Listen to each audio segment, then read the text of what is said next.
Hello! Welcome to Hanshu's world. నేను మీ కవిత. ఈరోజు Sunday కదా! మీ ఇంట్లో స్పెషల్స్ ఏంటి? మా ఇంట్లో అయితే చికెన్ దమ్ బిర్యానీ అండి.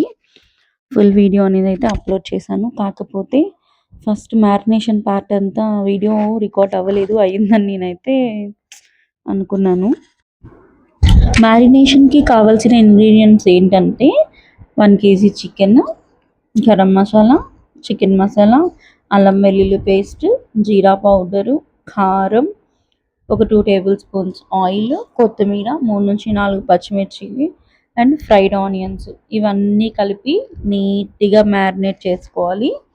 ఉప్పు, కారం సరిపోకపోతే చూసి ఇంకొంచెం యాడ్ చేసుకొని 1 అవర్ పక్కన పెట్టేసుకొని, తర్వాత ఒక కడాయిలో బిర్యానీ హండీలో ఇది వేసుకొని ఒక 5-10 మినిట్స్ కుక్ చేసుకోవాలి. ఇంకా అటు సైడు బాస్మతి రైస్ అయితే నేను 3 గ్లాసెస్ తీసుకున్నాను. తీసుకొని దీంట్లో దాల్చిన చెక్క, ఇలాచి ఇట్లా బిర్యానీకి సంబంధించినన్ని వాటర్‌లో వేసేసేసి కొంచెం కొంచెంగా ఒక్కొక్క లేయర్‌గా అయితే నేను రైస్ అనేది ఏసుకుంటున్నాను. ఈ రైస్ అనేదైతే ఫస్ట్ అయితే 50% బాయిల్ అవ్వనిచ్చి కింద లేయర్ ఏసాను. ఎందుకంటే పైన దమ్ చేస్తాం కాబట్టి కింద తొందరగా అయితే బాయిల్ అయిపోతదనమాట. ఇట్లా 1 బై 1 అన్నీ కొంచెం కొంచెం ఉడికిన తర్వాత 50% ఒక లేయరు, 70% ఒక లేయరు, 80% ఒక లేయరు అట్లా మొత్తం రైస్ ఉడికిన తర్వాత లేయర్ బై లేయర్ అనమాట అన్నీ అయితే వేసుకొని నేనైతే స్ప్రెడ్ చేసుకుంటున్నాను రైస్ అంతా వేసేసుకున్న తర్వాత ఫైనల్‌గా అయితే యెల్లో కలర్ ఫుడ్ కలర్ కొంచెం వాటర్‌లో ఏసుకొని కలుపుకొని ఇలా రైస్ మీద అయితే మొత్తం స్పూన్‌తో అయితే ఇలా నేను స్ప్రింకిల్ చేసుకుంటున్నాను. ఎందుకంటే దమ్ బిర్యానీ అంటే రైస్ అనేది కొంచెం కలర్‌ఫుల్‌గా ఉండాలి. ఈ కలర్ ప్లేస్‌లో మీరు కుంకుమ పువ్వునైనా, సాఫ్రాన్ అయినా మిల్క్‌లో యాడ్ చేసుకొని ఇలా వేసుకుంటే మంచిగా యెల్లో కలర్ అయితే వస్తదనమాట. ఇదంతా ఇట్లా రైస్ మొత్తం వేసేసుకుంటున్నాను. అలాగే యెల్లో కలర్ అయిపోయిన వెంటనే నెక్స్ట్ ఆరెంజ్ కలర్ కూడా వాటర్‌లో కలిపి ఇట్లా ఈ బిర్యానీ మీద అయితే మొత్తం ఇట్లా అయితే స్ప్రెడ్ చేసేసుకుంటున్నాను. ఈ 2 కలర్ మిక్స్ అయితే రైస్ అనేది కొంచెం కలర్‌ఫుల్‌గా ఉంటుంది. రెస్టారెంట్ స్టైల్ టేస్ట్ లాగైతే వస్తుందనమాట. ఫుడ్ కలర్ వద్దు అనుకున్న వాళ్ళు ఈ 2 స్కిప్ చేసేయండి. ప్రాబ్లమ్ అయితే ఏం లేదు. ఇవన్నీ ఇట్లా బాగా నీట్‌గా వేసుకోవాలి. కొత్తిమీర కూడా నీట్‌గా వాష్ చేసుకొని సన్నగా తరిగి అట్లా రైస్ మీద అయితే మొత్తం చల్లుకోవాలి. ఇప్పుడు దీంట్లోకి ఫైనల్‌గా అయితే నెయ్యి యేసుకుంటే మంచి స్మెల్ అనేదైతే వస్తదండి బిర్యానీకి. సో, ఒక 2-3 టేబుల్ స్పూన్ నెయ్యయితే దాని మీద మొత్తం అయితే నేనిలా వేసేస్తున్నాను. బిర్యానీకి మంచి ఫ్లేవర్ ఇస్తది నెయ్యి మటుకు. సో, ఇప్పుడు దీంట్లో పైన కొంచెం బిర్యానీ మసాలా పౌడర్ అనేదైతే చల్లుతున్నాననమాట.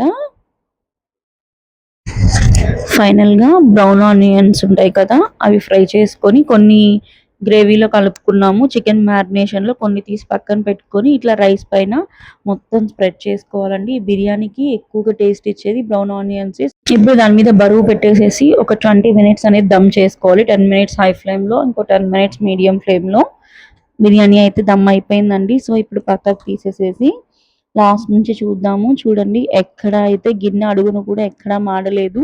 సో, ఇప్పుడు ఆ బిర్యానీ అంతటిని నీట్‌గా మొత్తం రైస్ మొత్తం కలిసేలాగా అయితే మిక్స్ చేసేసుకున్నాము. ఆ గ్రేవీ అంతా పోతే టేస్ట్ అనేదైతే చాలా బావుంటదండి. రైస్ మొత్తం కలిసేలాగా బిర్యానీనైతే నీట్‌గా మొత్తం మిక్స్ చేసేసుకుంటున్నాను. పీసెస్, మసాలా అంతా పట్టేలాగా అండి. అంతే అండి చాలా సింపుల్‌గా అయితే దమ్ బిర్యానీ అయిపోతది. ఒకటికి 2 సార్లు ట్రై చేయండి. ఫస్ట్ టైం పర్ఫెక్ట్‌గా రాకపోయినా సెకండ్ టైమ్ అయితే పర్ఫెక్ట్‌గా వస్తది. నేను అలా ట్రై చేశాను.